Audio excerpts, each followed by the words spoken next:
Hace 100 años, por estas mismas fechas, triunfaba la revolución bolchevique, caían los zares, Lenin llegaba al poder y comenzaba una etapa nueva.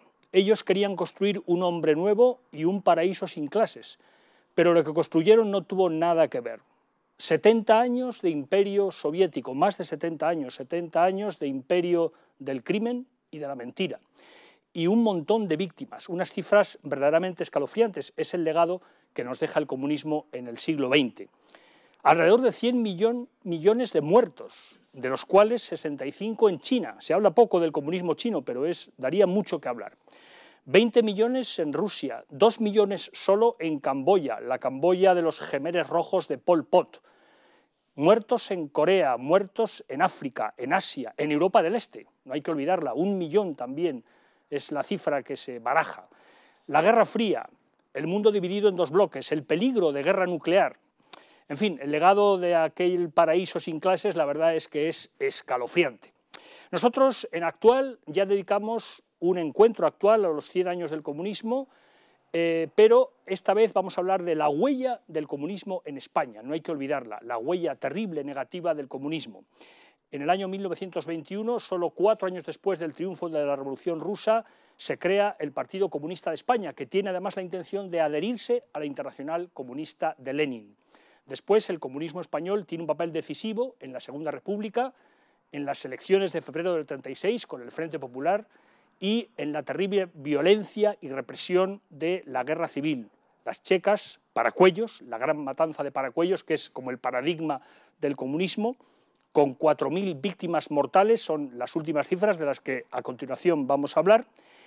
Y llegamos en el comunismo hasta hoy, porque no ha desaparecido. Ahí está Podemos, que podríamos decir que es un comunismo posmoderno, perroflauta, pero ahí está, Pablo Iglesias, ese nieto, entre comillas, de Carrillo y de la Pasionaria. Vamos a hablar, por lo tanto, de cómo el comunismo ha marcado la historia de España y la sigue marcando. Vamos a ver también si existe amenaza de que el comunismo vuelva con otros ropajes. No hay que olvidar, por ejemplo, que la ingeniería social tiene muchas ideas marxistas, la ideología de género. No hay que olvidar que Podemos ha conseguido introducir en el Parlamento la ley Mordaza LGTB de ideología de género. ¿Y qué es la ideología de género sino la lucha de clases llevada a la alcoba, llevada a la familia, la gran obsesión de Engels, ¿no? Bueno, de todo esto vamos a hablar con una serie de especialistas que conocen muy bien la materia de un asunto que sigue siendo terrible y a la vez palpitante. Nos acompañan Carlos Gregorio Hernández, profesor de Historia Contemporánea del CEU, investigador de la Revolución Rusa y buen conocedor también de las matanzas del comunismo. En concreto, conoce muy bien la historia del periodista Delgado Barreto, asesinado en 1936 en Rivas, Vacia, Madrid. Sí, así Bienvenido. Esa fue mi tesis doctoral. Muy bien. Tenemos a José Manuel Ezpeleta, expiloto de Iberia, investigador de Paracuellos. Yo diría que es quizá una de las máximas autoridades en Paracuellos, porque ha dedicado 18 años de su vida a investigar. Creo que tiene más de 2.000 folios transcritos solo de investigación. Es nieto de un teniente coronel que fue asesinado en aquella terrible matanza hace ahora precisamente 81 años. Bienvenido. Gracias. Pedro Fernández Barbadillo, periodista, colaborador de Actual, el periódico digital puntero en estos momentos, especialista en historia de España del siglo XX y también buen conocedor de la izquierda y de los trucos de la izquierda, ¿no? Sí, sobre todo de la propaganda, La propaganda. ellos se visten y se presentan pues como si fuesen unos ángeles benditos. Luego veremos que no. Fernando Paz, profesor de Historia, contertulio en muchos sitios, en Intereconomía Televisión, por ejemplo, autor, entre otros, del Libro Negro de la Izquierda y también muy buen conocedor de las checas y de la violencia del comunismo en España. Y no solo eso, sino que además Fernando Paz es de los pocos que ha sido capaz de poner firmes a Pablo Iglesias en tertulias televisivas. Yo lo he visto. Bueno, muy buenas tardes. Hablando de Pablo Iglesias, tenemos no a Pablo Iglesias, sino a Sis Timmermans, profesor, analista político y autor de un trabajo sobre Podemos, que es un asunto que nos interesa mucho, ver cuál es la amenaza de Podemos, de dónde ha brotado esta especie de saurio menor que ha surgido en fin, de los huevos del Parque Jurásico desaparecido y ver qué peligros pueden traer. Buenas tardes, muy encantado de estar aquí. Muy bien, fenomenal. Bueno, pues hacemos primero una primera pregunta, como siempre, a cada uno de ellos y luego ya pues hablaremos de todos estos temas, ¿no? La verdad es que la temática es muy amplia, pero bueno, es muy interesante, ¿no? A Carlos Gregorio Hernández le quería preguntar, empezando por la llegada, digamos, del comunismo a España, si con España el comunismo no pretendió hacer una especie de Rusia bis. Lo digo porque, claro, era una monarquía, era un país cristiano, no hay que olvidar el factor de persecución religiosa que hay detrás de la llegada del comunismo. Hay la Revolución de Asturias, en la que es clave Largo Caballero, que aunque es socialista es el Lenin español.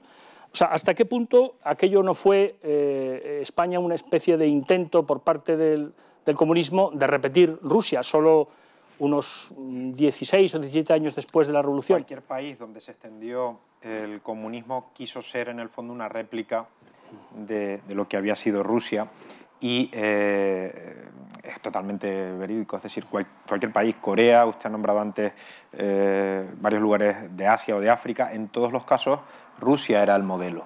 Rusia era el modelo. El éxito de la revolución en 1917 la convierte en una referencia.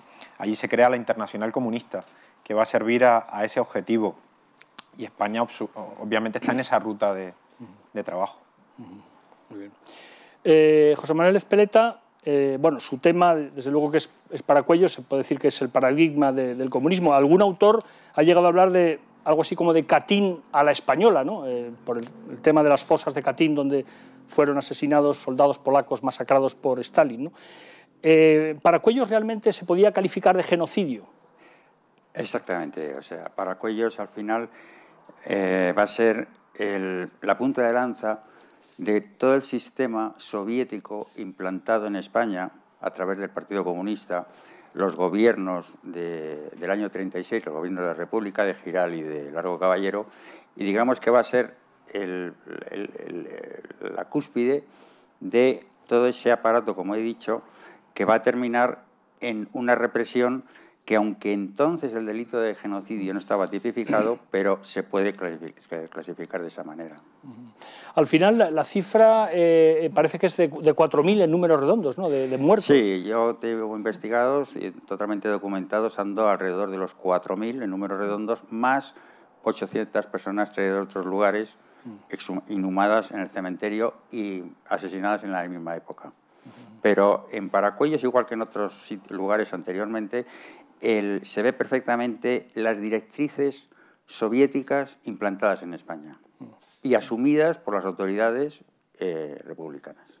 O sea que fue se puede decir que un encargo, ¿no?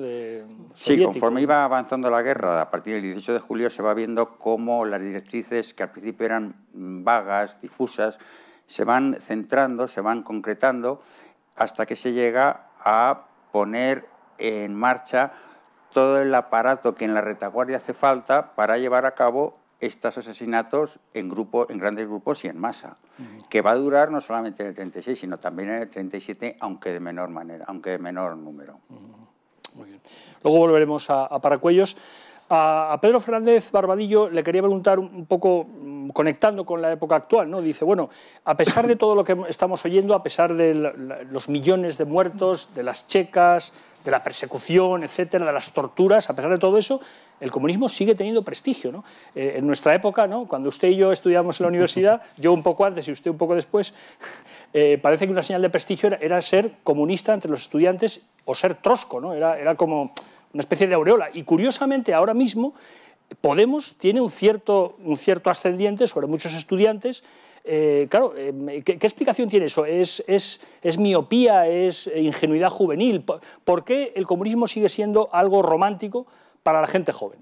A mí lo de los troscos ya no me pilló, ya estaban todos en el PSOE, cobrando. Bueno, o otras generaciones un poco anteriores. Sí, otras generaciones. Sí. Es que a los comunistas lo mismo les daba cobrar de Alemania, de Alemania imperial, como hizo Lenin, que cobrar de la PSOE, como hicieron muchos de ellos.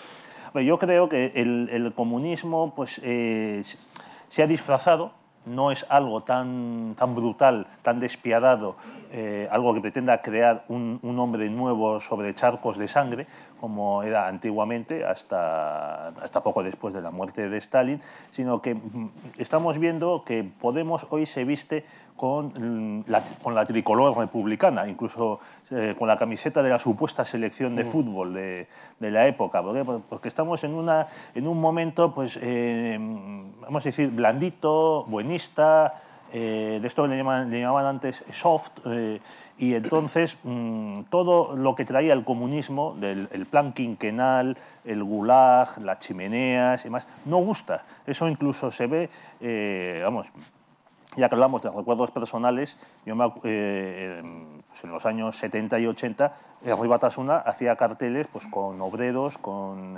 siderurgia, con pesqueros, y no, ahora hace carteles, Bildu, otra marca nueva, hace carteles pues, con vaquitas y con ovejitas. Pues ¿por qué? Pues, porque estamos en una nueva sociedad. En la que hay otro tipo de valores y de principios. Una sociedad envejecida y una sociedad en la que ya estamos todos muy gordos y muy mayores para hacer la revolución. Eso sí, se hace de una manera mucho más suave, mucho más blandita, y lo que se pretende también es la conquista absoluta del poder.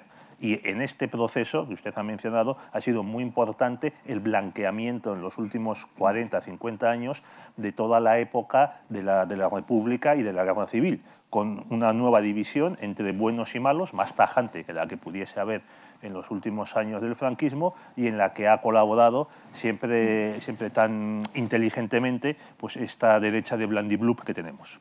Muy bien. Muy interesante, volveremos también sobre ello. A Fernando Paz le quería preguntar un poco, lo hemos señalado antes. ¿Se puede decir que el comunismo por fin ha conseguido tomar el Palacio de Invierno de la cultura? Digo, me refiero a esta época, ¿no? Porque parece que ahí sí que ha ganado. De hecho, parece que ahí está infiltrado en Occidente los medios de comunicación, las televisiones, las editoriales y las leyes, ¿no? Antes mencionaba que la ideología de género, no sé usted qué pensará, es quizá una reformulación marxista con matices sobre lo que es la familia, sobre lo que es el feminismo. Acabamos de ver que las Naciones Unidas está comprando la ideología de género y está comprando el derecho al aborto, que no hay que olvidar que el país que lo legaliza por primera vez es la Rusia soviética de Lenin, ¿no? ¿Hasta qué punto el comunismo ha triunfado, entre comillas, a nivel cultural? Bueno, la razón última del comunismo, o sea, del marxismo, en realidad es la interpretación materialista de la historia. Otros aspectos pueden ser puramente accidentales o históricos, como el hecho de, digamos, la insistencia en el colectivismo, por ejemplo. En su momento fue la vía para implantar ese materialismo, pero no tiene necesariamente por qué ser así. Es decir, eso se puede conseguir por otros métodos. Ellos creían que alterando las relaciones de producción y los modos de producción, lo que iban a conseguir era efectivamente esa emergencia del hombre nuevo. A partir de ahí se cambiaría la estructura social y, en fin, la percepción de las cosas, del mundo y del hombre. Pero Gramsci se dio cuenta de que el proceso era exactamente el inverso, de que si se lograba dominar la cultura, se haría la revolución de un modo mucho más directo, y finalmente se podría hacer o no la colectivización de los medios de producción, pero eso sería aleatorio. Lo fundamental era, por decir así, socializar al hombre imponiendo ese criterio del materialismo. Lo que estamos viendo hoy es que, paradójicamente, al menos de forma aparente, esas fuerzas que profesan la filosofía materialista están impulsando y apoyando filosofías e ideologías, formas de ver el mundo y procesos ultraindividualistas. Es decir, están elevando la capacidad de la autonomía humana hasta el máximo, que en definitiva eso hila muy bien con su propósito originario. Cuando yo terminé la carrera y luego al retomar el doctorado, noté que había sucedido, pasaron unos años, 4 o 5, noté que había sucedido en medio algo, y es que se había hundido el muro de Berlín. Y los mismos que postulaban esas, digamos, esos proyectos de tipo colectivista, ahora se habían hecho los más individualistas de todos. ¿Por qué? Porque si lo que constituía la verdad por excelencia, la verdad por definición, que era la interpretación marxista de la existencia, si lo que era la verdad con mayúsculas, lo que nos explicaba desde los bifaces achelenses hasta la carrera espacial, todo, si la respuesta, si la verdad con mayúscula era falsa, entonces no era posible que existiera ninguna verdad. De ahí surge la idea de la posmodernidad. No existe ninguna verdad y, por tanto, todo es verdad. Cada uno de los puntos de vista que pueda tener cualquier persona es verdad. Es decir, por término, que están afirmando lo mismo por distintos caminos. Al final, el núcleo duro de esa filosofía y lo sustantivo es la interpretación materialista de la historia y del mundo. Muy interesantísimo. Asís Timmermans, bueno, llegamos por fin, aterrizamos a Podemos, que quizá conecte con lo que acaba de decir, quizá eso explique, sí. O sea, ¿por qué surge Podemos? ¿Cómo es posible que en los años 2010 de pronto aparezca esta extraña criatura que nos ha puesto nerviosos a todos, aunque da la sensación de que ahora mismo parece un poco desinflada la amenaza políticamente? Hombre, son muchos factores, pero si lo unimos, digamos, con lo que es el movimiento comunista, con lo que es la huella del comunismo en España, hay dos temas muy claros. Uno, un origen orgánico, es decir, Podemos, o mejor dicho, la cúpula de Podemos, viene directamente de lo que es la Liga Comunista Revolucionaria, que, bueno, es muy largo y es una sopa de letras, pero quiero decir que tiene una fusión con lo que es ETA Sexta Asamblea, también con el movimiento comunista, que recordémoslo es una derivación de lo que es la que se llamó ETA Berri, que también es una escisión de ETA en el año 67, creo recordar, y por lo tanto la Liga Comunista Revolucionaria, que da lugar a Izquierda Alternativa y luego a lo que hoy se llama Izquierda Anticapitalista, Jaime Pastor, es el origen físico de Podemos. La foto de Podemos está Jaime Pastor, Monedero e Iglesias. Y un segundo elemento, hay más, pero solo me quedo en este segundo, es la teorización, por llamarlo de alguna manera, de lo que llaman la traición de la izquierda. ¿Qué llaman los de Podemos a la traición de la izquierda? A esa renuncia del Partido Comunista en 1978, o un poquito antes, mejor dicho, esa aceptación de la bandera de España, de la monarquía y de la unidad de España. De las tres cosas. Esta tercera, cuando lo dices, se da un respingo, pero expresamente el propio Jaime Pastor reprocha al Partido Comunista, en concreto a Santiago Carrillo, haberlo hecho. Eso engarza, de alguna manera, me paro aquí con la memoria histórica, porque hay una cosa interesantísima, que es que la evolución personal de Santiago Carrillo, gracias, digamos, al zapaterismo, le lleva a que una persona que ha sido redimida por la historia, no un asesino de masas que ha sido redimido por la historia por un papel democrático, de repente se dedica, impulsado por el zapaterismo, a reivindicar lo peor de sí mismo, que es cuando era un agente stalinista en el 36. Bueno, pues eso, digamos, ese proceso es el que sigue Pablo Iglesias, Juan Carlos Monedero y Jaime Pastor desde fuera del Partido Comunista, intentando retomarlo con un revestimiento distinto, del cual luego hablaremos porque es muy complicado. Ya que lo has mencionado, bueno, y ahora ya pues cada uno podéis intervenir, claro, Carrillo de alguna manera lo que hace en la transición es blanquearse, ¿no? O sea, quiero decir, al final, ¿qué fue un intercambio de cromos? Tú aceptas la unidad de España, la monarquía y tal, nos olvidamos de tu pasado, bueno, y puedes tener un papel, además, en un momento clave de la historia europea con el eurocomunismo. ¿Qué os pareció la evolución de Carrillo, la actuación de Carrillo en todo esto? Hay un malentendido en todo esto. Yo creo que hay una interpretación de la transición, la propia interpretación de la transición con el tiempo ha sufrido enormes avatares y hoy estamos viendo cómo tiene una valoración esencialmente negativa, sobre todo desde la academia, que está controlada por la izquierda, ¿no? Pero claro, en la transición realmente lo que hay, y ahora es cuando se está diciendo más la verdad, aunque se le den unos tintes de esa negatividad, pero la transición básicamente es una apertura del propio régimen franquista. En eso consiste la transición. Lo que pasa es que durante 30 años, vamos a poner, la izquierda ha estado vendiendo otra cosa. Ha estado vendiendo que la transición, en fin, fue una cosa popular, fue una cuestión que nació de la entraña misma de la población, etcétera, que forzó a los gobernantes, todas estas cosas. Pero no es verdad, fue el propio régimen el que, bueno, un poco al compás de los tiempos, empezó con aquella apertura en los últimos años ya, la última década larga del franquismo, con las leyes que se empiezan a implementar desde principios de los años 60 hasta después de la muerte de Franco. La izquierda lo que hace, en primer lugar, es intentar sabotear ese proceso. Toda la izquierda lo intenta sabotear, intenta que no se vaya a votar en la ley de reforma política de diciembre del 76. La consigna de la izquierda es abstención. ¿Qué es lo que sucede? Que hay una participación alta y entonces ellos se sienten como que van a quedar fuera de la historia, sienten como que la población está del lado de ese régimen que se está abriendo y por tanto ellos van a quedar marginados del proceso. Lo que hace la izquierda es subirse a ese tren sin ninguna generosidad. La generosidad es la del régimen, que es quien se abre. La izquierda no tiene ninguna generosidad a la hora de aceptar ese proceso. Es que no le queda otro remedio. Se quedan fuera de eso y se quedan fuera de todos los procesos anejos a la apertura de la transición.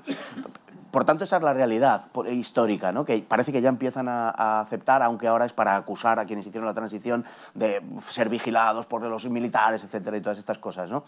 Pero, claro, la evolución que tiene Santiago Carrillo es una evolución obviamente forzada. Muy poco antes de todo aquello, Santiago Carrillo dice, cuidado, le dice al rey, al futuro rey de España, dice, cuidado, porque procede de Franco y como siga así, incluso le pueden matar en una amenaza, digamos, poco velada y poco sutil, ¿no?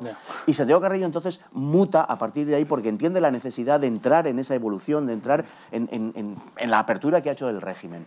Pero no es, y no lo podemos plantear así, porque no es realmente un acto de ninguna generosidad. Él evoluciona porque no le queda más remedio. Dentro de que es verdad que hay una evolución general del eurocomunismo, que en definitiva, no nos engañemos, el eurocomunismo es una adaptación de las viejas banderas, lo que pasa que una adaptación a los nuevos tiempos.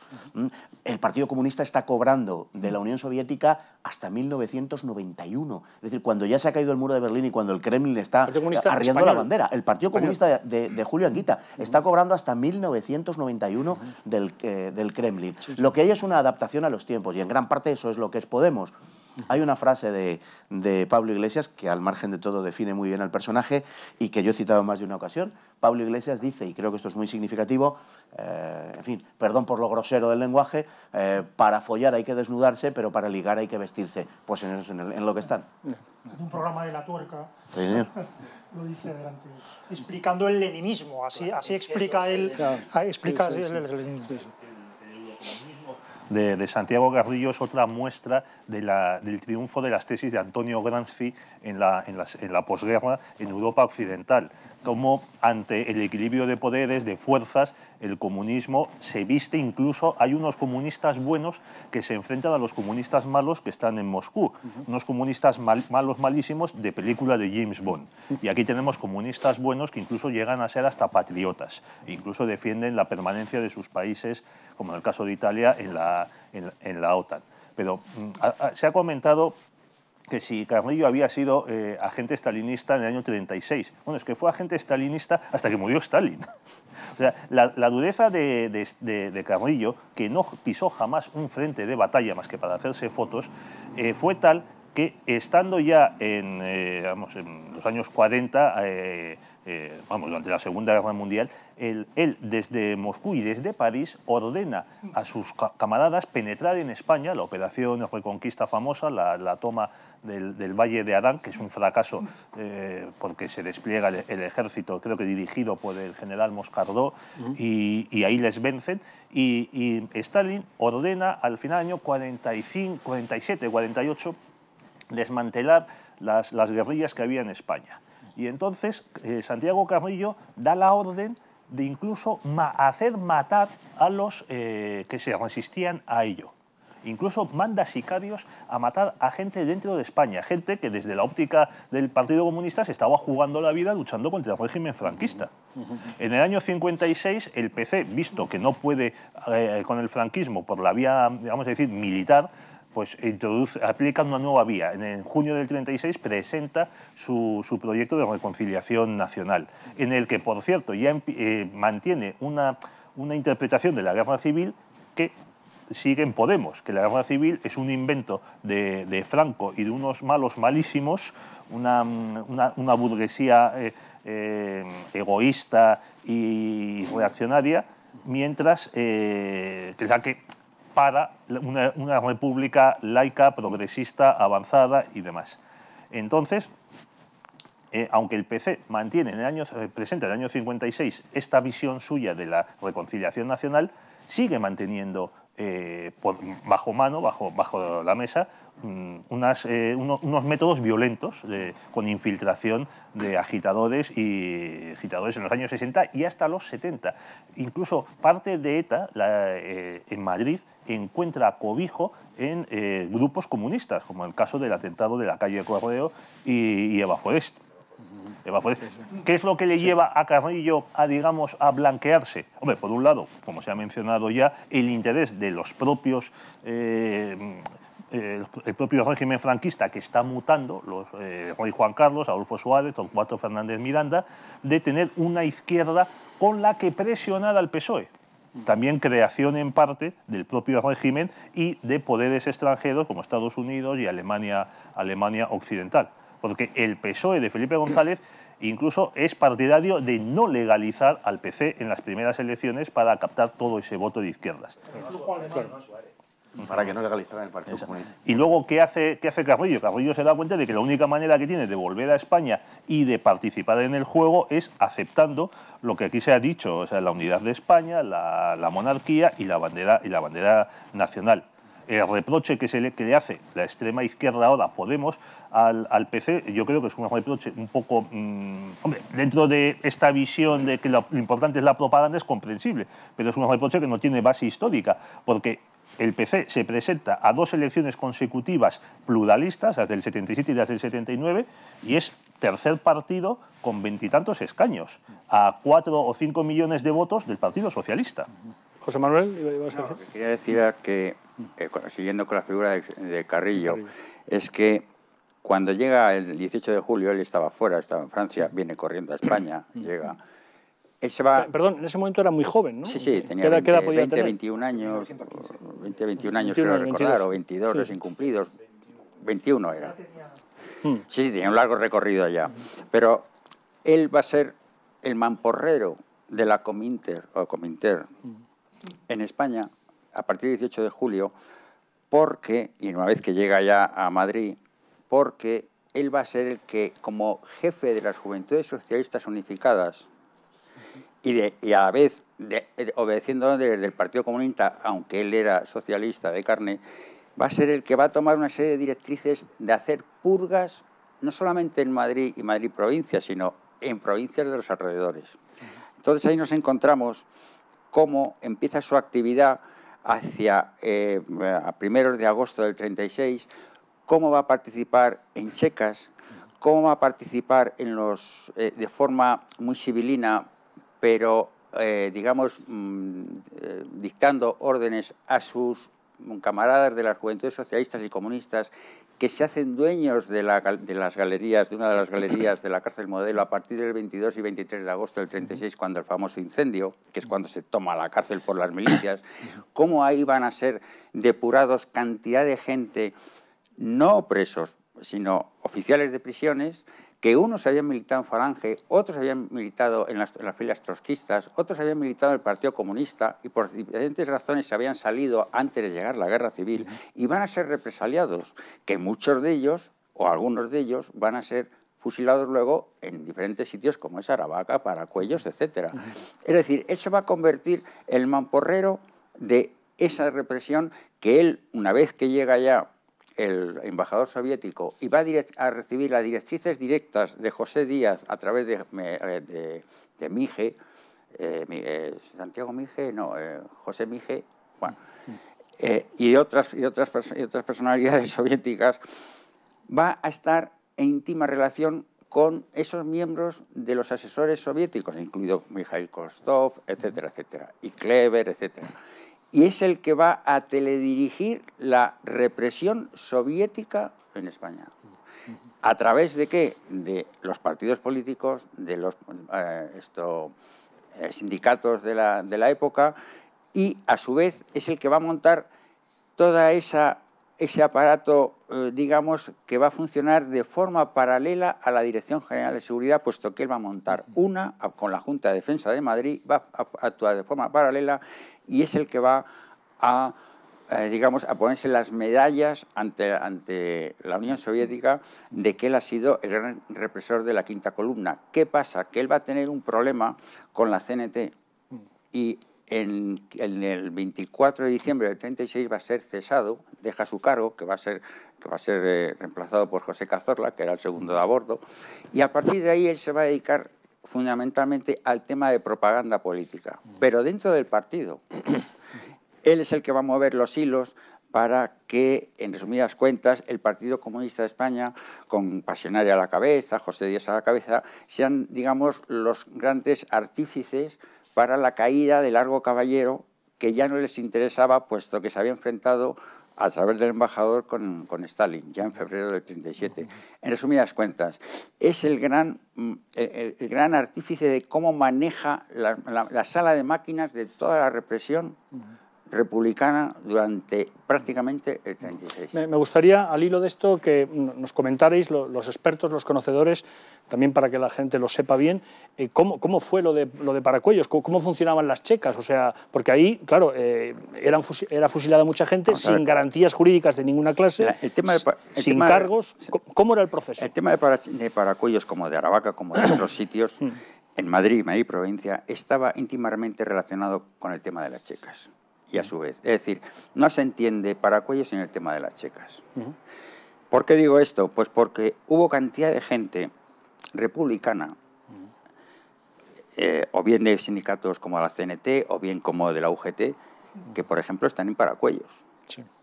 Unos eran oficiales de prisiones, otros habían militado por las razones que fueran, pero en esas checas se van a portar mal, van a tener enfrentamientos. Hay, sobre todo, un tema que no se ve en los libros, pero que sí es muy importante porque explica muchas cosas, que es el ajuste de cuentas. Y ese ajuste de cuentas dentro de los propios comités y de los propios sindicatos ocurrió. Y entonces es cuando miembros de esos sindicatos y esos comités, por múltiples razones, van a ser represaliados y van a terminar en cárceles o directamente a Paracuellos, porque en Paracuellos hay que darse cuenta de que de las expediciones de las 4 cárceles solamente son unos 1.900, 2.000 presos, que es la cifra que siempre anda por ahí en los libros. ¿Pero por qué se llega a 2.000 más? Porque hay mucha gente que primero o bien la matan directamente en Paracuellos sin pasar por ninguna cárcel de Madrid, o bien es detenida y es ingresada en las cárceles de forma clandestina, puesto que no pasa por ninguna Dirección General de Seguridad, y que cuando empiezan las expediciones van a salir porque en la cárcel sí sabían quiénes eran. Cosa que la Dirección General de Seguridad o la Dirección General de Seguridad BIS, que es la de la Junta de Defensa de Madrid, no se coscaba porque no tenía los documentos de la Dirección General de Seguridad. Eso explica por qué en Paracuellos hay más gente de la que oficialmente aparece, igual que hay 5 mujeres. Hay una cosa que, por ejemplo, explica todo esto relacionado con las checas también. Todos los militares retirados por la ley Azaña, todos, cuando llega la guerra... Perdón, que eran muchos. Sí, eran cantidad. Cuando llega la guerra hay una inmensa mayoría que entre finales de julio del 36 y los primeros días de agosto va a ir al ministerio a presentar la papeleta de adhesión. Unos lo consiguen, otros no. Cuando estas personas van a ser detenidas ya a finales de septiembre, octubre del 36 en sus casas, o bien por la orden del edicto que tienen que ir a la Casa de la Moneda a cobrar los haberes, etcétera, y van a ser detenidas, cuando entran en las cárceles, sí, bien pasando por la Comisaría y Dirección General de Seguridad, luego no salen en ninguna expedición, aunque constan en las listas de Segundo Serrano Poncela o de Álvaro Barasa, etcétera, etcétera, etcétera. Es decir, las que salen de la Junta de Defensa de Madrid, de la Consejería de Orden Público. Aunque constan en esas listas que están en Paracuellos, ninguno, todos se salvan. ¿Qué ocurre? ¿Qué explica esto? Pues que cuando entraban en las cárceles, ya sabían en las cárceles quiénes eran estas personas. Porque además esos militares retirados tenían que cobrar. Y si no iban y presentaban la papeleta, lo que ocurría es que llegado septiembre ya no cobraban, con lo cual saltaba la alarma e iban a por él, que era, digamos, la prueba del algodón. Y eso lo manejaba el Partido Comunista dentro de la Dirección General de Seguridad. En resumidas cuentas, lo que explico con esto es que muchas personas que fueron pasadas por checas y sabían quiénes eran, luego fueron unas directamente a darles el paseo y otras que fueron a las cárceles al saber a qué partido habían pertenecido o qué linaje tenían, no fueron a Paracuellos y en cambio otras sí, aún habiendo sido republicanas por haber militado en un partido o en un sindicato, el que sea. Termino. En Paracuellos, por ejemplo, con carnet de la de la UGT, antes del 18 de julio del 36, que era el que valía, no los posteriores, hay cerca de 25 personas.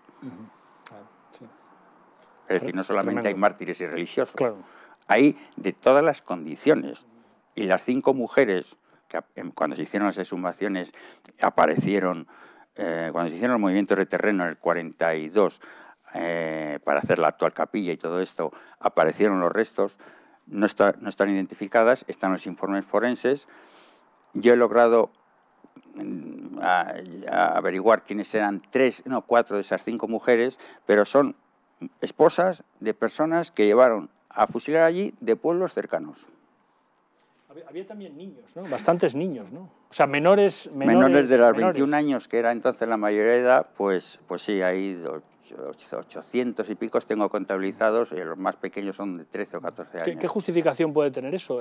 ¿Fusilar a chicos de 15 años, 16, Yo todos los casos 14? que me he encontrado y vistos con toda la documentación son chicos de Acción Católica, de oración nocturna, congregaciones vicencianas, que el padre lo era y que el motivo de la detención en principio es el motivo religioso, aunque el que subyace por debajo es el robo o la violación de la mujer, que es lo que ocurre días posteriores a la detención del marido.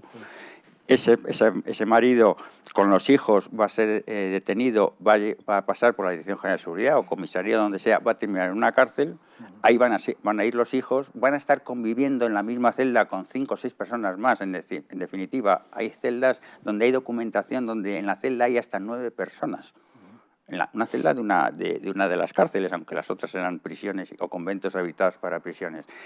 Y luego, cuando llega el momento de sacarlas para asesinarlas, donde van los hijos, el padre, van los hijos. Los valores morales, éticos, religiosos, etcétera, que había en el 36, no se parecen en nada a lo de ahora. Entonces, un chaval de 18 años era como una persona a lo mejor de 40 ahora. Es decir, la condición sociológica entonces era totalmente distinta, eran mucho más maduros que ahora. O sea, es que no se puede comparar y eso se ve perfectamente. Una cosa, Carrillo, sin embargo, durante toda su vida política posterior, esto lo oculta, lo niega, ¿no? Hasta que llega un momento en que hasta el propio Paul Preston, ¿no? Un historiador que no es sospechoso, llega a hablar de las mentiras de Carrillo, ¿no? O sea, ¿cuál es el juego de Carrillo? Publicó un libro titulado Carrillo miente, con una lista de documentos que hizo don Ricardo de la Sierva. ¿Por qué? Porque acaba de publicar Carrillo sus memorias y ahí pasaba por encima de este acontecimiento. Y Ricardo de la Sierva pues, sacó a la luz todo lo que había, investigaciones posteriores también lo han vuelto a poner sobre la mesa.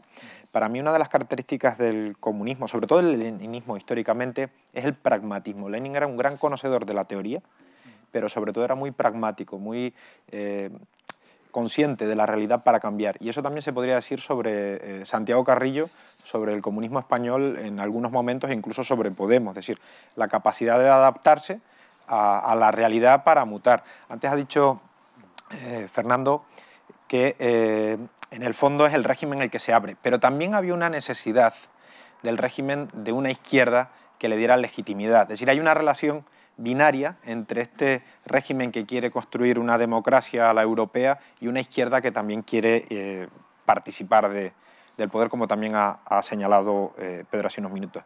Y eso es parte de la estirpe histórica del leninismo. Lenin, cuando llega desde Finlandia a Rusia, dice, bueno, el país no está maduro para una revolución. 3 meses después da un golpe de Estado y falla. Y 3 meses más tarde cree que las circunstancias ya sí están maduras, que tienen más capacidad, tomado el soviet de Petrogrado, de San Petersburgo, y ahí logra el poder. Pero es que vuelve a ser pragmático inmediatamente. Cuando la economía rusa se viene abajo, él rectifica en parte y asume unas tesis que no son las propias, ¿no? Y se abre, en cierto modo, a que haya algo de propiedad por parte de los campesinos. Para mí una de las señas de identidad del leninismo es esa adaptabilidad a los tiempos. Y Carrillo, pues, hizo lo que hizo. Lo acabas de mencionar, ¿hasta qué punto en el caso español la monarquía española en 1975, 76, 77 no se echa en brazos de la izquierda? Esto se ha publicado, se ha dicho, en parte para hacerse perdonar el pecado original de haber sido nombrado Juan Carlos por Franco. ¿Hasta qué punto durante los últimos 40 años la monarquía le ha hecho muchos guiños a la izquierda y más bien le ha dado patadas a la derecha, parece, ¿no? Bueno, yo creo que la monarquía en eso obra conforme a un consejo de Torcuato Fernández Miranda. Ellos parten de la base de que siempre van a tener a la derecha y, por tanto, no tienen que hacer especiales gestos. Claro. Y, en cambio, tienen que ganarse a la izquierda y eso necesita, digamos, de un determinado enfoque político. Lo hemos visto, por supuesto, con el anterior monarca, con Juan Carlos, y los gestos del monarca actual, de Felipe VI, nada más ser coronado, yo creo que van también en el mismo sentido, en el sentido de ganarse una especie de, digamos, de pátina de modernidad o de posmodernidad en este caso, para ganarse a la izquierda. Eso me parece que forma parte de la política de la monarquía desde la restauración que llevó a cabo Franco. Después de la Semana Trágica, cuando posterga Maura, claro, buscando el apoyo de... Sí, señor. No solo de los liberales, sino de los reformistas e incluso de los republicanos y los socialistas que se manifestaban, ¿no? Pues el rey abandonó a Maura. A Maura, efectivamente, deja a la derecha y mira a la izquierda. No solo lo hace Alfonso XIII, sino que también lo hizo su madre, María Cristina. Se llevaba fatal con Cánovas del Castillo, que a fin de cuentas es el que devuelve la monarquía a España. Parece ser que uno de los motivos es que no le dejó a María Cristina despedirse del agonizante Alfonso XII, con toda la razón del mundo, con perdón, porque ella estaba embarazada y Alfonso estaba muriendo de tuberculosis, que era entonces contagiosísima y sin remedio. Y entonces le coge manía María Cristina a Cánovas y se echa en brazos de Sagasta, que era otro perillán. También hay que decir que el Partido Liberal Progresista, que era como se llamaba, recibía el nombre de Izquierda Dinástica. En estos momentos la izquierda dinástica es el PSOE. Por lo que la tradición esta borbónica que ya comenzó en María Cristina de Habsburgo, pues tiene ya 100 años. Y también otra cosa muy curiosa es que los liberales en los que confían estos borbones de la restauración, tanto Sagasta como Moret y el conde de Romanones, eran unos auténticos perillanes y sinvergüenzas y chisgarabises y botarates y todo lo que queráis decir, como los de ahora. ¿Qué ibas a decir, Asís? No, lo que iba a decir es que, o sea, es verdad que... Perdón, si me permites añadir, es que Fraga, uno de los motivos del enfrentamiento, de por qué no le gustaba a Juan Carlos Fraga, es que Fraga iba a ser muy difícil de manejar por parte de él, muy difícil de borbonear.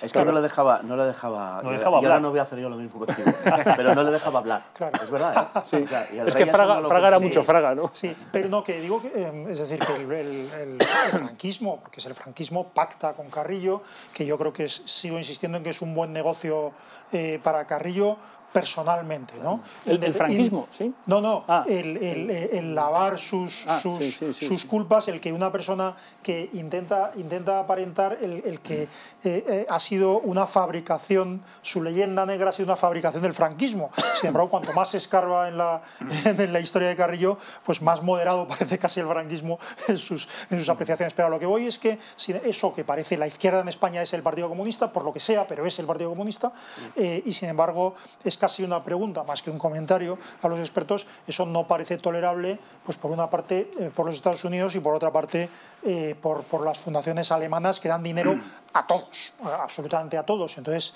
seguramente tanto el apoyo al Partido Socialista o la fabricación del Partido Socialista desde tiempos de los servicios secretos de Carrero Blanco hasta el dinero americano. El dinero americano concretamente va a entiendo, a afianzar el sindicalismo socialista que prácticamente no existe, la UGT, y el dinero alemán en su mayoría a crear un partido socialista que no existe, y entonces personalmente es un buen negocio para Carrillo, en mi opinión, ese blanqueamiento que le hace el régimen, pero su partido es situado pues donde se entiende que le corresponde a un partido comunista de verdad, es decir, comunista que es un 15-20% de electorado como mucho. Hay unos documentos de Teodulfo Lagunero, la mano derecha de Santiago Carrillo, donde él cuenta cómo la Unión Soviética está financiando el lavado de cara y el lavado histórico de la figura de Carrillo para cuando llega la transición. Y todo esa... ¿Es el eurocomunismo? Exacto. Y todo ese dinero va enfocado a montar una historia en que él fue buenísimo y tal, que él no cometió, que es la clave, ningún crimen, es decir, no tenía delito de sangre, aparentemente, aunque hay documentos, por otro lado, de archivo histórico que lo demuestra que sí, basado en la amnistía que hizo Franco en el año 69. Y diciendo que todos los que no tuvieran delito de sangre estaban amnistiados.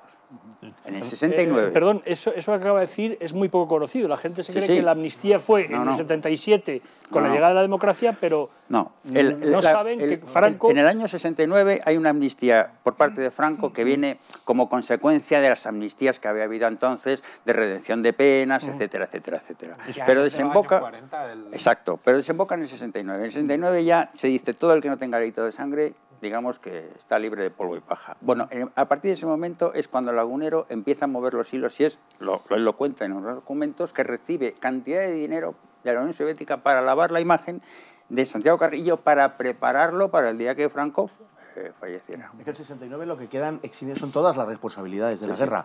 O sea, a nadie se le puede ya investigar el año 69. Y fijaos cómo estamos ahora con la memoria histórica. El año 69 quedan sustanciadas todas las responsabilidades. No es, por tanto, luego en la transición la amnistía del 77. No es verdad. Lo que pasa es que a esas se acogerán muchos que ahora son los que llevan la bandera de la memoria histórica y que son beneficiados en su condición de terroristas en aquel momento, que es lo que hay. Pero las responsabilidades de la guerra civil quedan subsanadas el año 69. En el 74, si me permites la anécdota personal, hablábamos antes fuera de micrófono, mi tío Carlos Zimmerman, que vive en el exilio toda la vida, viene a arreglar sus papeles sin ningún tipo de...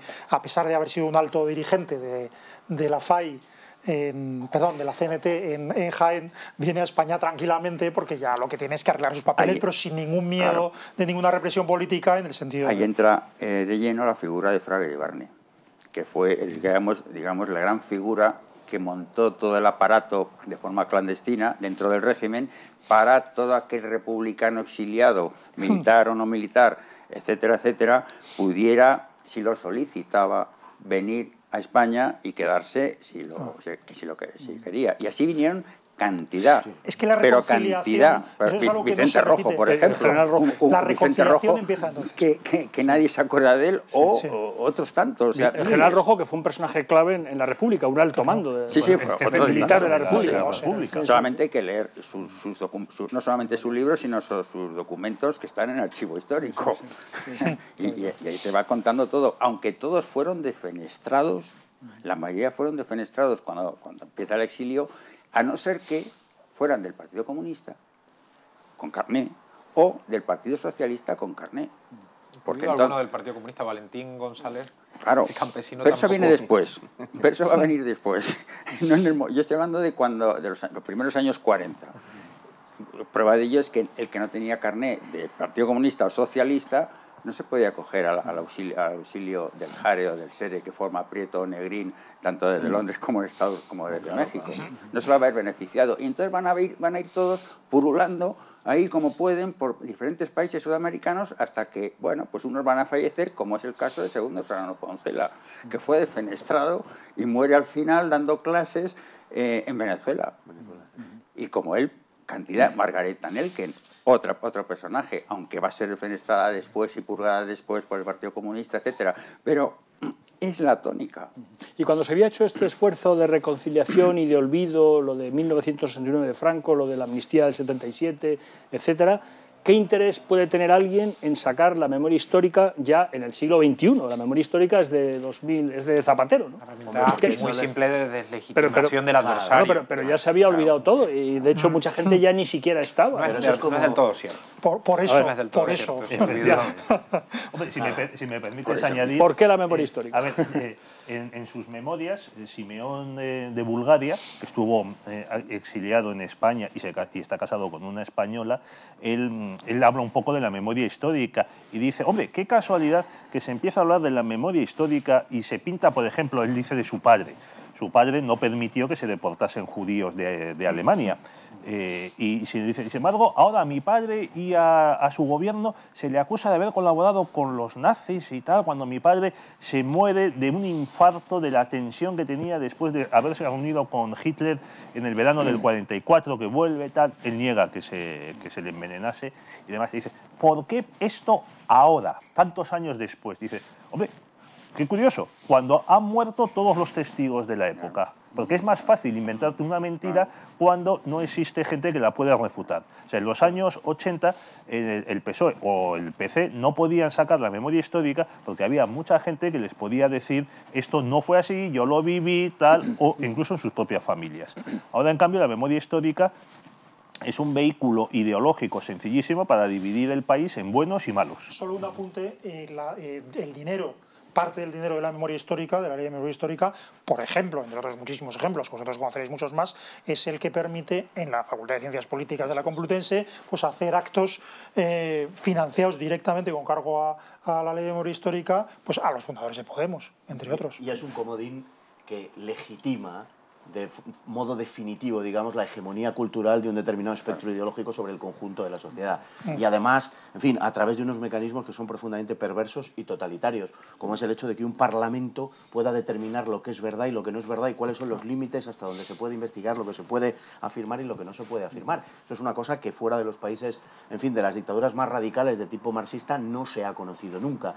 Y la memoria histórica en ese sentido juega un papel mucho más importante de lo que nos creemos. Es decir, el pasado viene determinado por una serie de leyes que tienen un enfoque ideológico muy definido. Lo que ocurre con la memoria histórica, si echáramos la cámara hacia atrás 40 años, veríamos cómo encaja perfectamente con las tesis de la Escuela de Tuñón de Lara, por ejemplo. Sí. Es decir, aquellas cosas que parecían absolutamente radicales hace 40 años y que nadie podía asumir que eso tomase un aspecto, digamos, de centralidad del discurso cultural e ideológico, es exactamente lo que ha sucedido. Se ha convertido en una especie de centralidad cultural y es como un carné que le permite a uno hacer un poco lo que le da la gana. Aquello que decía Ángel Ganivet, de todo español debería tener un documento que dijese este español está habilitado para hacer lo que le dé la gana. Bueno, pues la memoria histórica es el sueño de Ángel Ganivet. Es decir, todo el que en el nombre de la memoria histórica emprende algún tipo de iniciativa se va respaldado, por supuesto, como dice Asís, con una buena dotación presupuestaria, pero sobre todo tampoco caigamos en el cínico móvil crematístico. Esa no es la finalidad, aunque algunos vivan de esto y vivan muy bien.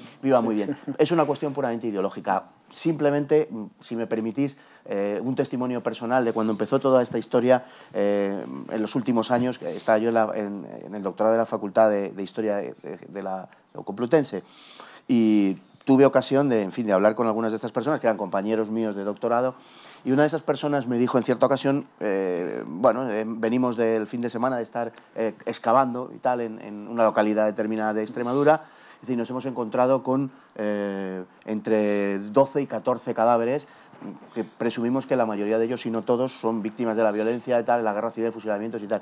Y entonces dice, y al desenterrarlos, pues nos encontramos con allí, empiezan a salir escapularios, empiezan a salir unas flechas de falange, un carné de acción popular y tal. Y entonces, y yo le pregunté, joder, ¿qué hicisteis, no? Y me dijo, joder, taparlo inmediatamente, claro. Es decir, esta es la memoria histórica. Esto es un testimonio que he venido personalmente porque realmente sucedió como lo estoy contando. Es decir, no tienen ningún interés en averiguar la verdad, como por otro lado algunas asociaciones de este tipo han dicho abiertamente. Cuando se les ofreció, por ejemplo, investigar en el acuartelamiento Primo de Rivera, donde pudieran estar algunos miembros del POUM y tal, y dijeron literalmente, a nosotros solo nos interesan aquellos muertos por la causa de la República. Estos también lo serían porque eran del POUM, supuestamente o presuntamente, o podrían serlo en cualquier caso, ¿no? Se corrían el riesgo de que lo fueran, ¿no?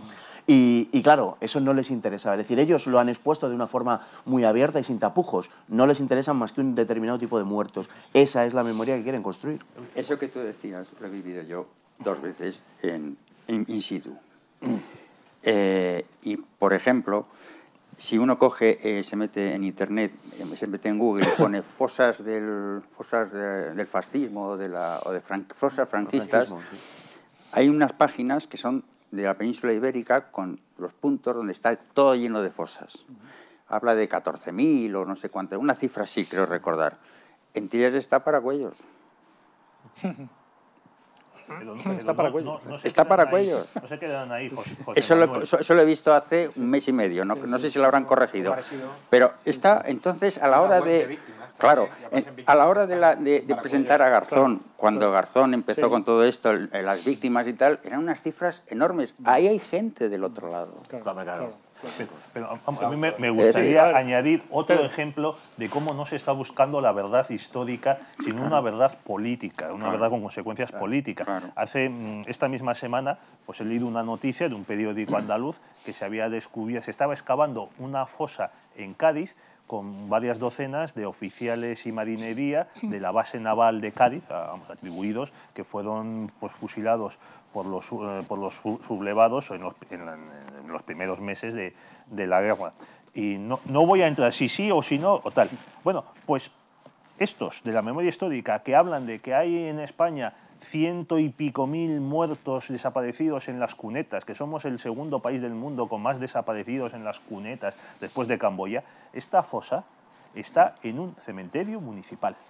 O sea, el lugar estaba perfectamente identificado. Otra cosa, claro, podemos decir quiénes estaban ahí, pero estaba perfectamente identificado. Y hace unos meses, antes del verano, otra fosa se empezó a excavar, otra fosa común, pero, insisto, en otro cementerio municipal, creo en la provincia de Valladolid, no sé si en la capital. Claro, Pedro, pero es que eso es insidioso por una razón. Cuando ellos dicen, como bien apuntas tú, manejan cifras de 200.000. Yo les he llegado a oír decir 450.000. No, es que empezaron 100.000, luego 114.000, un número un poco raro. Han pasado a 140.000. Ahora tú dices que has oído 200.000. Sí, no, van por 200.000 ahora. Con el paso del tiempo supongo que aumentará. Pero la cuestión, digo que es insidioso por lo siguiente. Ellos hablan de desaparecidos y al mencionar los desaparecidos, inevitablemente acude a nuestra mente la idea de que más o menos fueron secuestrados, es decir, gente inocente a la que se secuestró y se fusiló en las cunetas, que por cierto no se suele fusilar en las cunetas. Ellos deberían saber un poco más de fusilamientos. No se fusila en las cunetas, es muy incómodo y te pueden pillar. Las cunetas están al lado de los caminos. Lo que se hace es sacarlos de los caminos lo más lejos posible y pegarles 2 tiros. Efectivamente, pero no en las cunetas. Pero bueno, eso es una imagen muy vívida, digamos, de lo que quieren. En definitiva, lo que intentan es hacer creer a la gente de que efectivamente se producían esas desapariciones que se ligan a secuestros, como cuando hablamos de los desaparecidos de la dictadura argentina, etcétera, etcétera. Es eso lo que quieren llevar a nuestro ánimo. De los desaparecidos no son realmente desaparecidos, son gente sin identificar, que no es exactamente lo mismo, aunque técnicamente sí pueda serlo, pero no es lo que ellos quieren que lleguemos a pensar o que piense todo el mundo. Es gente sin identificar, muchos de los cuales, porque son muertos de la guerra, tampoco son muertos de la represión, no es verdad que en su mayoría lo sean, son muertos de la guerra y muchos, por supuesto, son del otro bando, son del bando al que ellos defienden, que nunca es el bando de la verdad, por cierto. Pero volviendo a la función de la memoria histórica, ¿por qué? El por qué ahora la memoria histórica, bueno, no es esa pregunta directamente la que yo responder, pero tiene desde luego una consecuencia, querida o no, que es que blanquea a la extrema izquierda. Claro. Es decir, porque en este momento, por lo que sea, el Partido Comunista de España o Izquierda Unida, bueno, pues se ha quedado como una fuerza digamos, muy ligada incluso a esa imagen que podía existir de corrupción del régimen, eso es especialmente, del régimen me refiero, del actual, eso es especialmente visible en Madrid. Hay unas fuerzas de ultraizquierda porque no pueden aspirar más que a cierta marginalidad más o menos subvencionada. Si estabais diciendo que la ley de memoria histórica será más o menos dinero, lo que sí es mucha imagen. Sí. Es decir, lo que sí es presentable, hasta en los más fanáticos seguidores de los más grandes asesinos de la historia. Los seguidores son Monedero, por supuesto, Iglesias, Jaime Pastor, etcétera, bueno, se envuelven, digamos, sus misiones y sus trabajos en algo respetable o respetabilizado como es la ley de memoria histórica y la supuesta justicia histórica contra un olvido, ¿no? Pero, y eso tiene un efecto muy bueno, claro, muy importante. Pero también a la vez es el mecanismo de financiación a cantidad de ONGs, cientos de ONGs, que no tienen nada que ver ni tangencialmente ni por ningún lado con algo de la memoria histórica. Nada más que hay que irse al Boletín Oficial del Estado y ver números de hace 5, 7 años, 8 años, ver las cantidades en euros que se les dan a un listado enorme de ONGs de cosas como pintores por el surrealismo en Vallecas, organización del no sé qué, no sé cuánto. Hay que ver eso. Es una fuente de financiación. Aparte de todo lo que habéis dicho, de lo que significa y lo que es el plan E de la, muy bien dicho, el plan E de la financiación. Resume en una frase que quien controla el pasado controla el presente, quien controla el presente controla el futuro. Que por cierto, lo que iba a decir me ha parecido muy interesante. ¿La frase de quién es? La frase de Orwell, exactamente. Por cierto, Rajoy no ha tocado la ley de memoria histórica, que yo sepa, ¿no?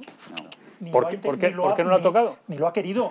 Es una ocasión fantástica. Porque está en el consenso esencial. De hecho, el propio ministro de Justicia, Catalá, ha dicho públicamente que ellos asumen con entusiasmo la ley de memoria histórica. No obstante, le quitó la finación a las organizaciones en un momento dado, creo recordar. No ha tocado TV3 ni la Policía Autonómica, porque es verdad. No, pero hablando en serio, yo sí creo que no está. Yo no sé si Rajoy tiene alguna ideología, pero evidentemente no discrepa de la ideología oficial, que a día de hoy sigue siendo esa. La ley de memoria histórica es una ley durísima para cualquier señor que se dedique a lo que me dedico yo, porque que exista una verdad que uno no pueda rebatir, que uno no pueda superar, que uno no pueda cuestionar en algún momento, es algo que te ata, te convierte en una suerte de preso de tu propio oficio. Y eso, en principio, en una sociedad mínimamente abierta, no debería suceder. Es una de las leyes a eliminar rápidamente. Además, sería fácil eliminarla, porque es una ley ordinaria, no es una ley orgánica.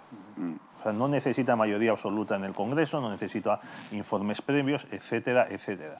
Y curiosamente, la memoria histórica antes era incluso despreciada por el PC en los años 80. Era un invento de los más extremistas de la extrema izquierda, los que habían quedado incluso fuera del PC. Porque, ¿en qué año murió Passionaria? 89. 89. ¿A cuántas fosas fue Passionaria para exhumar cadáveres de luchadores por la democracia? A ninguna. Ninguna. Y lo mismo Santiago Carrillo. Una cosa, es que nos quedan escasamente 5 minutos y hay dos temas que brevemente quería plantear, que son los siguientes. Por un lado, lo hemos apuntado al principio, la persecución religiosa, el factor de la persecución religiosa. Ahora, dentro de unos días, van a beatificar a más muertos del año 36. Yo lo que quería preguntar, quizá sobre todo dirigido a Carlos, pero vamos, podéis decir lo que queráis los demás, parece que es una especie de leitmotiv de las revoluciones. La Revolución Francesa va contra la Iglesia, la Revolución Rusa va contra la Iglesia, la Revolución Mexicana y la Revolución Española, entre comillas, la Guerra Civil. ¿Por qué esa manía por la Iglesia? Es uno de los signos de la contemporaneidad, el anticlericalismo, que, yéndonos a la filosofía, se encuentra ya en el discurso de la Ilustración. Entonces, si vamos a ese nivel, podríamos decir que está en el fondo, subyace a las ideas propias del tiempo que inicia la Revolución Francesa para los europeos. Y es un hilo conductor en el fondo de la contemporaneidad, la persecución a la Iglesia. No solamente en estas revoluciones, sino en lo ordinario. Es decir, cuando avanza el régimen liberal en los años 30 del siglo XIX en España, también ya hay ataques a la Iglesia. Lo mismo ocurrirá en el Sexenio, lo mismo ocurrirá en algunos momentos de la Restauración. Antes cité 1909, la Semana Trágica, pues ahí hay un momento también de persecución eclesiástica. Es un signo de la contemporaneidad, el intento de excluir a la Iglesia. ¿Por qué? Pues porque la Iglesia sería algo que está fuera de la razón, que es el paradigma de lo moderno. Así se caricaturiza la Iglesia, no estoy afirmando lo contrario, ¿no? Entonces, ese es el hilo conductor. Hace unos días tuvimos en nuestra universidad a un autor francés, Stéphane Courtois, que dirigió el libro negro del comunismo. Y este hombre es autor de bastantes libros más, entre ellos uno que relaciona precisamente la Revolución Rusa con la Revolución Francesa. Y junto a Jan Meyer, un autor que escribió sobre los cristeros que usted ha nombrado, han escrito también otra obra sobre el totalitarismo y la religión en el mundo contemporáneo. Entonces es algo perfectamente plasmado en la historia, esa persecución a la Iglesia en el tiempo moderno. Me gustaría decir que, sí, perdón. Sí, háblalo. No, me gustaría apuntar solamente que con respecto al tema español, y ya durante la época de la República y la Guerra Civil, al clero, igual que a la Iglesia, pero al clero en general, se le asocia con que está íntimamente unido al poder fáctico, al poder político, y además de mucho tiempo atrás, la Iglesia siempre ha estado atacada por la masonería en general, sobre todo la masonería española.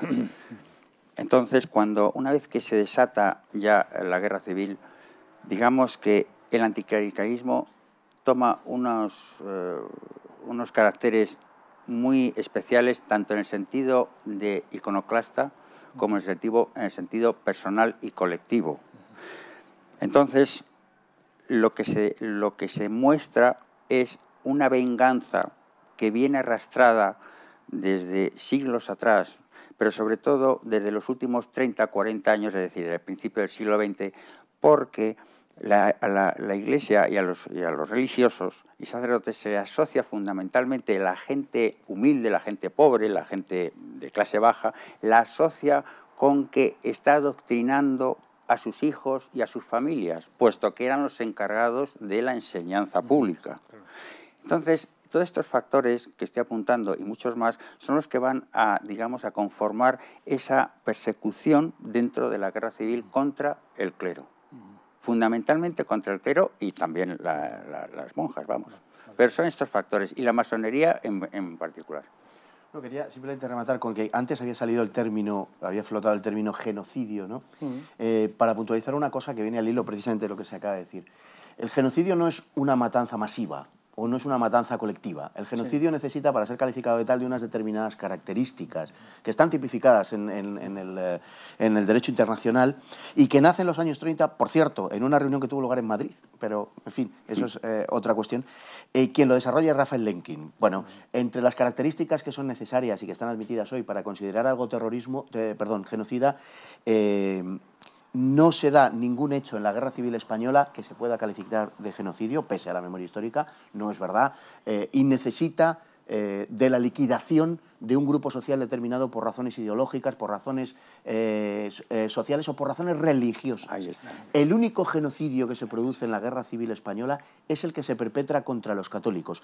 El único que encaja con el derecho internacional en la definición de genocidio es el genocidio que se perpetra durante la Guerra Civil Española contra los católicos, contra unos 60.000 católicos que son asesinados por su condición, por el hecho de serlo, unos casi 7.000 religiosos, y como digo, es lo único que encaja, ninguna con esa definición, ninguna otra circunstancia, como a veces se dice del régimen franquista o de cosas que sucedieron en el bando nacional en la Guerra Civil, encaja con esa definición. El exterminio de los católicos, sí. Sí. Muy bien, muy interesante. Acabamos ya, pero con una pregunta, no quiero que así se me escape, porque estamos muy preocupados. ¿Tenemos motivos para estar preocupados por Podemos, o Podemos, después de la mala gestión de las divisiones internas, el Stalin de coleta cepillándose a los disidentes dentro de Podemos, ¿Podemos sigue siendo un peligro o se está desinflando el suflé?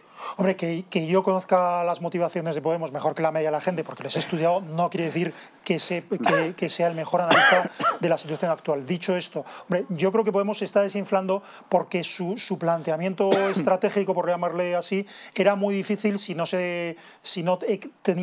triunfaba en el corto plazo. ¿Por qué? Pues porque aprovecha las crisis grandes, que son la percepción de corrupción, la crisis económica y, en este caso, la crisis nacional, y todo eso no son para ellos más que ocasiones para asaltar el poder, pero claro, les generan unas contradicciones tales que si no se asalta el poder, digamos, en ese mismo momento, es muy difícil mantenerlas. Lo que yo sostengo es que es enormemente peligroso, sigue siéndolo, aunque Podemos está desinflando, sigue siendo enormemente peligroso que hay una situación, llamémosle, de inestabilidad. O sea, no sabemos lo que puede pasar en los próximos meses, no digamos en los próximos años. Que en esa situación exista una fuerza de política, por ejemplo, con 70 diputados en el Parlamento, por muy heterogéneo que sea, es peligrosísimo. Y no olvidemos que la financiación pública que en este momento recibe Podemos en sus diversas formas en gran parte de España es enorme. Si no hay una gran crisis de todo tipo, quizás, pero en caso de que algo se derrumbe, ahí hay una enorme fuerza destinada, sin más, a destruir la nación y la democracia. Decíamos antes que al PC lo había estado pagando el Kremlin hasta el año 91. ¿Quién paga Podemos? ¿Irán? ¿Venezuela?